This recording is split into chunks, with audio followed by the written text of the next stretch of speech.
Hi, folks. Welcome to Thursday's edition of the I Write Radio podcast, stroke video cam, videocast. I've got Jimmy and Stuart with me today, as usual. Will we kick off with a presser, which I think will really lead us into everything else we want to talk about? Why not? What did you think, James?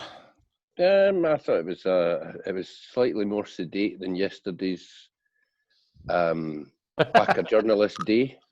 Aye, but actually, there's a lot of information there. A lot of information about changes to phase 2 that are coming in tomorrow and Monday, and then indications that phase 3 will go ahead as planned next week. So, everything's looking good. The numbers look great. I thought she had a wee kick out at Grant Shapps, which is fine. I think everybody's allowed a kick at Grant Shapps now and again. He's just one of the kind of people.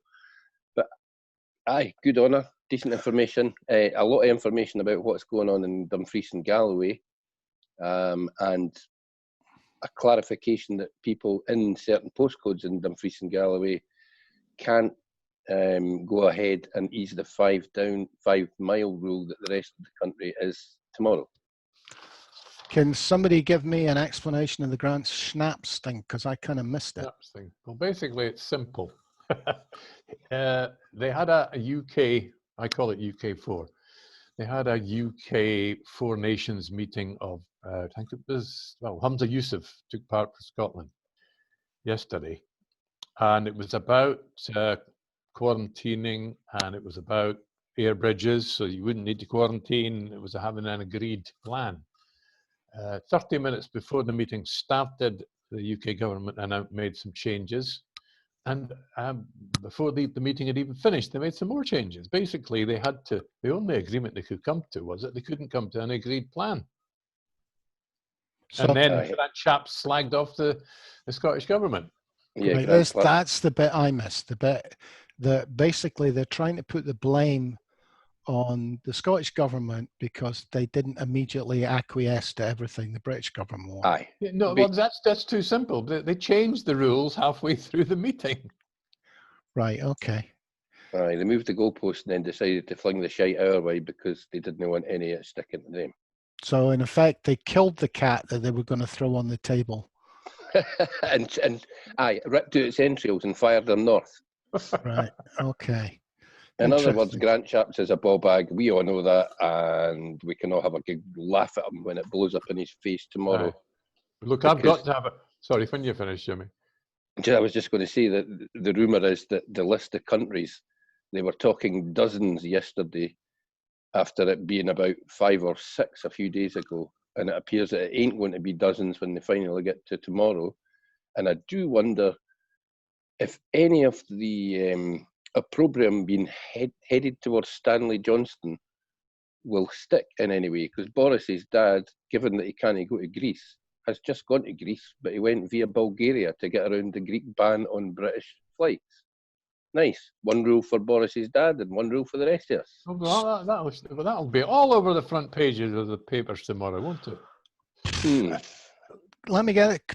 Was Greece not one of the countries that they were fairly certain would let Brits in? And it's now one of the countries they're fairly certain that won't let Brits in. It was, but they hadn't cleared that with the Greeks, mate. And the Greeks went, Ken what? Nah, you're only getting in for at least another fortnight because your rates are too high, so the rates of virus. So flights for the UK to Greece just aren't happening at the moment. So, as I say, Stanley went via Bulgaria. There you go. Look, before we drift too far away from it, you mentioned Dumfries and Galloway and the border outbreak. I'm sorry, I've got to be a savage hyena journalist myself. Did you notice that there were 2 factories mentioned where this outbreak is focused? And one of them is Young's seafood factory in Annan. I thought it was actually closed because didn't they actually give a great big subsidy to Young so they could close down that factory and open one in a new one in Hull instead, or Grimsby? No, that was up in Aberdeen. That was a couple of years ago. No. I'm sure they were going to close the one in Annan. Yeah, but I don't think they got a subsidy. They were looking for a buyer. They were looking for another Anyway, I was being rotten actually, but apparently that's where they're looking at. They're planning to test all the workers at this young seafood processing factory. Good. Well, I'm glad they're able to test them all. Mm. So we don't yet have a definitive, this came from England, this came from Scotland to England. No, what we have is an indication that they think it was from a healthcare worker in Carlisle, but they'll not be sure until they've done the genomic testing, which will take 10 days or something like that. By that point, they hope to have it extinguished. Good. So, Good. Number of deaths today, 1. Am I right in thinking? Aye, number of new cases today, 5, which is a lovely Yeah. low number. That's the figure I wanted to reference, I think briefly, was the fact that we're down in typically 5, 6, 7, 8 new cases, and yet there are nearly 800 people still in hospital. And we discussed this before we started recording. It would appear that people are staying in hospital quite a long time. Well, I think what they've discovered is that instead of actually putting mechanical ventilation into people in UCI units, this forced oxygen, which goes through a mask and doesn't involve surgery of any sort, is more effective if it's used earlier. So I kind of imagine there'll be a lot of beds filled with people who at one time would have been in ICU. Yeah, but we're also hearing, we're also hearing about, I mean, this has been building week by week by week. More and more people are having long-term, even when they come out of hospital, they're having long-term complications. And then they don't actually know how severe these are going to be. These people can be disabled for the rest of their life. Can we actually say long-term when it's only been just over 100 days? Aye, I think we can, mate, just on the basis of how long we've known, for example, how other viruses act. Measles, HIV, they have long-term effects on people that only become noticed maybe a year or two down the line of when the virus actually appeared. So what we're seeing here is the beginnings of this virus. It looks like there are some, I mean, the thing with the Kawasaki disease in young people, very young kids, it's very, very small, but it's devastating if you or one of one of the kids that cops for that. There's some serious implications to people, arms and legs, from a disease that we think or we thought was a disease of the lung that now appears to be a disease of the blood. We're just finding these things out. So I was amazed when Bauer Media, for example, at the presser, and Bauer Media have got local radio companies all over Scotland, and they go with a question for a lassie that runs a nail bar in Glasgow, who reckons that she kens more than virologists, than epidemiologists, and all the medical people that are advising the Scottish government. And she's annoyed that her nail bar can't open because the bird next door can open her hairdressers. What about me even thinking going with something like that? I think I'm more annoyed the fact that, I'm not surprised, but I'm more annoyed at the fact that the Daily Record journalist brought it up as if it was important. Well, I suppose it's important to the lassie. Aye, but... Okay, why... I think that's a genuine question. Why can a barber's open, hairdresser's open, and a nail bar can't? Well, nail bars are face-to-face contact, mate. Barbers aren't. Yeah, but you can put screens in. Oh, but they're also talking about not just nail bars, but actually beauty salons where they sit there, because getting your face made up by somebody else is a big thing for women these days. Don't know if you've noticed. And you can't do that without face-to-face contact. Okay. It's just one of these weird ones, mate. If a bird needs to get a painter and decker in to do a coupon, they reckon it takes about 3 or 4 hours, so they're not wanting them to do it at the moment. I'd imagine if I'm honest, mate, I wouldn't expect the nail bars to be shut for that much longer than hairdressers, but I just thought it was a rather facile question to be going when you've got one chance to put a question to the First Minister. I wouldn't have exactly. I think you're right. Jimmy Hutton, that was a gem of I'm not allowed to. Well. A painter and decorator to do up your coupon. Oh, well. I've got a cartoon in my head already for that, Jimmy. Oh dear. As long as it doesn't involve Claire, mate. I'm going to tell her. Anything else at the presser that particularly stood out for you guys? one thing, mate, I don't know about you, but I found it quite hard to follow the press of the day. The boy doing the sign language in the background, he was he was a bloody riot, mate. He kept taking my mind off it. It's like watching a cross between Marcel Marceau and Richard Leonard or something. The boy was outstanding. It was a whole routine. I know, honestly, if you didn't watch the presser, guys, watch a couple of minutes. The boy's brilliant. Well, okay. The virus itself, you'll see over my right shoulder, sorry, left shoulder, there's a map of the UK showing, this is from the Financial Times. It's a good map. Showing the areas Hotspots, that have corona. Nothing in Scotland, one wee bit in Northern Ireland, which is a bit unfair because they didn't have any deaths at all today. I kind of feel there should be a colour for no deaths. Wales doesn't look to be doing great, but England is well ahead of everybody. I think the thing in Northern Ireland and a couple of, I think it was the northern bit of Wales, those cases were specifically around the meat processing plants, Norrie.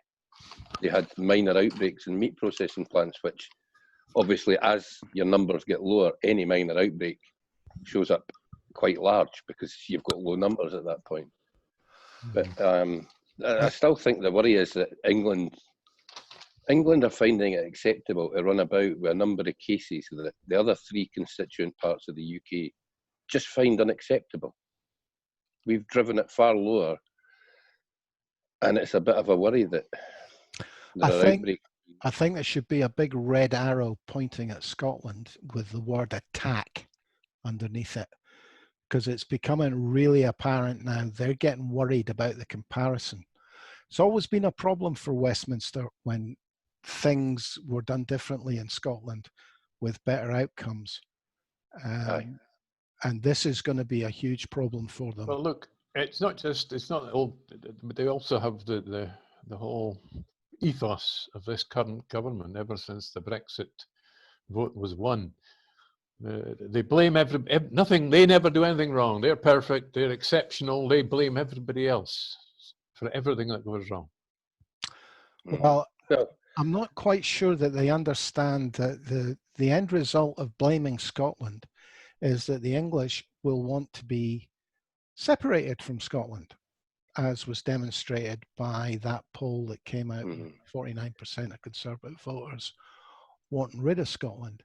Well, after Boris telling us yesterday that there's not a border, we've had the joys of Jacob Rees-Mogg telling us that Scotland is a district, a region of the United Kingdom. He told Parliament that this morning, that haunted pencil of an 18th century MP.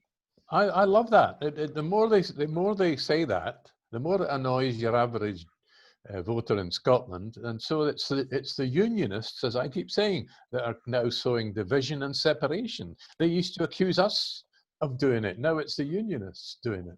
What was the context of that, Jimmy? He was doing business questions today, mate. Deirdre broadcast him a question, and he didn't really want to go there. I think she was wanting a debate about the differing attitudes, the different ways that have been tackled. But he didn't really want to concede the time for a debate.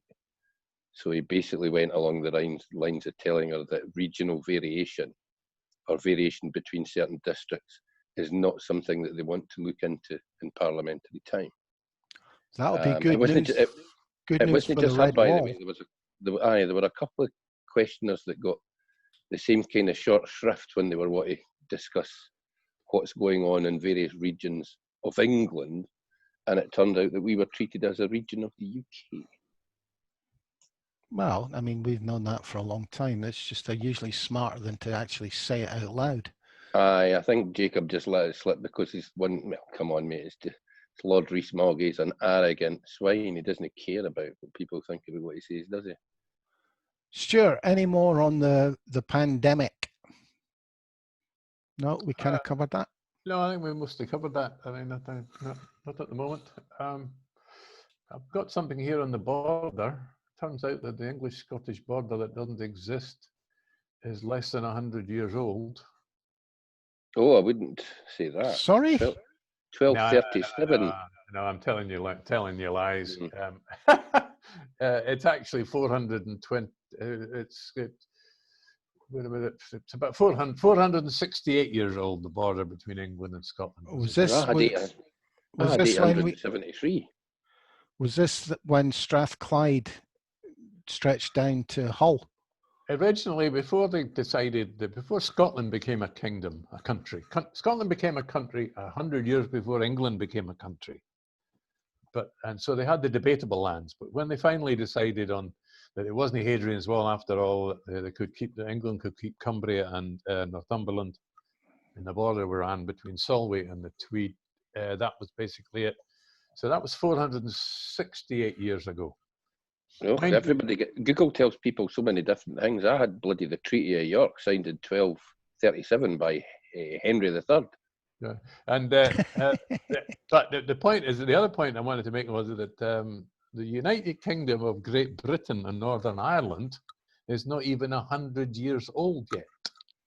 And quite right too. 1927 before it was consolidated.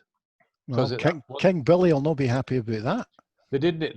They couldn't make up their mind. They couldn't. They didn't realise that Southern Ireland, had actually gone, even if they'd gone in 1921. They didn't realise till 1927 that they'd better do something legal about it.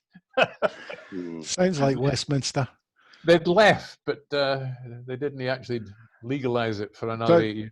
Talking about borders, the best tweet on this I've seen so far was a guy who tweeted, "If there's no border between Scotland and England, why did Donald Dewar and Tony Blair move it?" I like that. For the fishing. Oh, that's a good one. For the oil. Yeah. Well, that was the best one I saw. It wasn't so much oil, was it? I think it was only one oil field that they blagged out of that, but there was a hell of a lot of natural gas that they blagged. 7, Jimmy. Was it? 7? Yeah. I thought it was mere gas, and I've often wondered to myself as if Tony Blair and Donald Dewar ever needed more gas. I'm still concerned that the only time I ever got sacked from a job in my life was working in Northumberland doing a Christmas Eve party for a factory in Kelso. And I got sacked because I played Simply the Best by Tina Turner, and there was a fight started between the Rangers and Celtic fans in England, and I got blamed. Kelso isn't in England. No, but the party was in England. Sorry, did I not make that clear? The party was south of the border in England, Northumberland. Okay. Don't know. Maybe very confused. Maybe we could give them Kelsey, though. I've only met a few people for there, and they're all BAMs. Kelsey's a good border town. Neither Scots nor English. They're borderers. Right, okay. It's about time people realised that. It's like Hoyk. Oh, Hoyk. But in the days when they had quite a few bank branches in small towns, Kelso had English banks and Scottish banks branches. Yeah, borders is all like that. The worst thing about Kelso is you've got to drive in squares to get there. All the roads are built round square fields. Lovely. There's no straight roads. They're all right-angled bends. Yes, kind of like square fields. There's no a wee patch where you can hide a wee bit of weed. So, anything else come up on the horizon for you over the last few days, guys? Joanna Cherry, she's been writing twice this week, has she not, about not needing to wait. She's kind of, it's getting it's no longer as it's simple just between plan A and plan B. At least it's now become an issue. But there is one line I think that's worth quoting from Joanna. She says here, the words "no debate" should have no place in the SNP lexicon anymore. In other words, it is now an issue, so we can possibly see it discussed at the next SNP conference. It's looking more likely anyway. It's interesting now that the number of people that are talking about a referendum with no Section 30, that's becoming mainstream. I think, Jimmy, you've got to have thoughts on this one, James. Yeah, well, I quite like what Joanna Cherry had to say. Pete Bell wrote a nice wee sort of review of Joanna's article that's worth a look at as well. And weirdly, Pete Wishart has kind of popped up out of nowhere saying that it might be time for a plan B, which is just outrageous given that Pete Wishart spent the last month or two blocking on Twitter anybody that slated his plan for a plan A, and now he's trying to appear relevant. I don't know if it's just because he's got a new bird and he's engaged or something, that he's trying to appear young and relevant and hip to the... Maybe it's got something to do with Kirsty Blackman's resignation as... He's no capable of doing her job, mate. Kirsty Blackman could run rings around him, even though she's struggling at the moment. I worry about Pete Wishart, mate. I think he spent 30 years kissing that many English arses. He's turned into one. Well, he certainly he broke up Runrig because he fell out with Donny Munro, because Donny was a dyed-in-the-wool Labour man and he was independent. And the story is they fell out over it. Oh well. Well, his position has changed. There's no doubt about it. Or his public position has changed. Shall I put it that way? I just think he's trying to appeal to a certain percentage of the membership that doesn't realise quite what a horse's butt he is. But so we are more or less agreeing that the ground could be shifting on that issue. Yeah, I think it definitely is, mate. I think even the hint of a threat of indie list parties has got people talking about stuff that they would just refuse to talk about a few months ago. But I find it quite interesting that specifically saying no Section 30. I mean, it's opening the door for Nicola Sturgeon to basically say, well, if you won't give us a Section 30, the people of Scotland want a referendum, therefore my job is to do what the people want, sort of thing. Look, it's probably worth pointing out that Joanna Cherry in today's article particularly references Michael Keating, what's his name? Michael James Keating's court case. I'm not going to go into the details of that. But the fact that she's flagged it up and seems to think it has legs makes you think, oh, I do wonder if Mr. Keatings is a wonderful self-promoter, and he's already declared that he's going to stand on the list as an independent next year. So I do have my issues about that particular one. It'll be interesting to see the Scottish Government's legal position on his legal case, because the Scottish Government has to take a legal position. So that will prove interesting, but I'm not sure the case itself will be interesting. I think she's perhaps, Joanna Cherry's more exercised about the point that the QC hired to take this case is the one that managed to defeat the British government over the promulgation, the keeping down the parliament. Aidan O'Neill. Maybe that's why she's sounding a bit more optimistic about it. I think if they can get international law into the argument, and I'm not sure they can, but if they can, it's a no-brainer that they'll win, and that'll be, I think, the area they'll fight this over. Does international law trump our constitutional? Wasn't that where Pete Wishart was going? He was looking for the EU to support. That was. I had no idea what Pete Wishart was. I have no idea what Pete Wishart was going on about when he was starting to talk about the EU. We're out of the EU.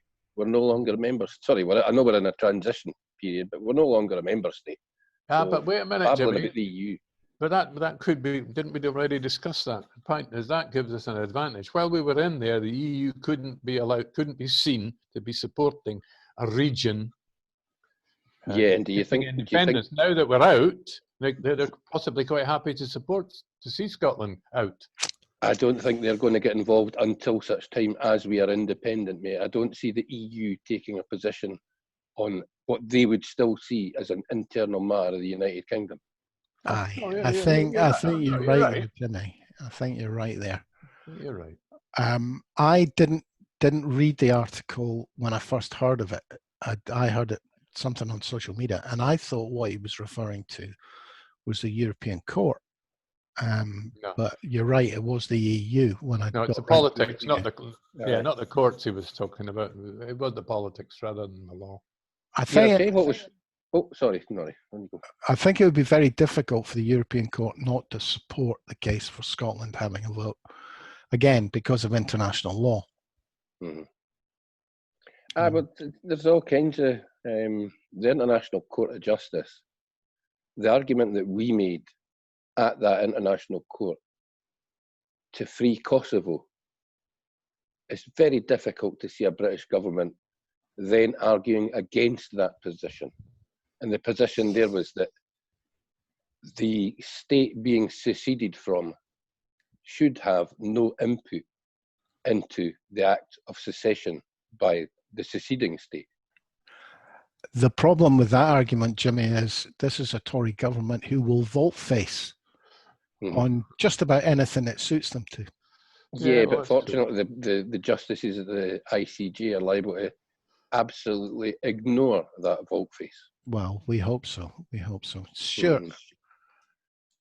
I've got one thing to finish with, if you're ready to finish. Yeah, I think we're getting there. Michael Gove got into the news, apparently discussing the savaging of Whitehall. In other words, the attack on the bureaucrats, the massive changes that they're trying to make and take extra powers. But anyway, he flagged up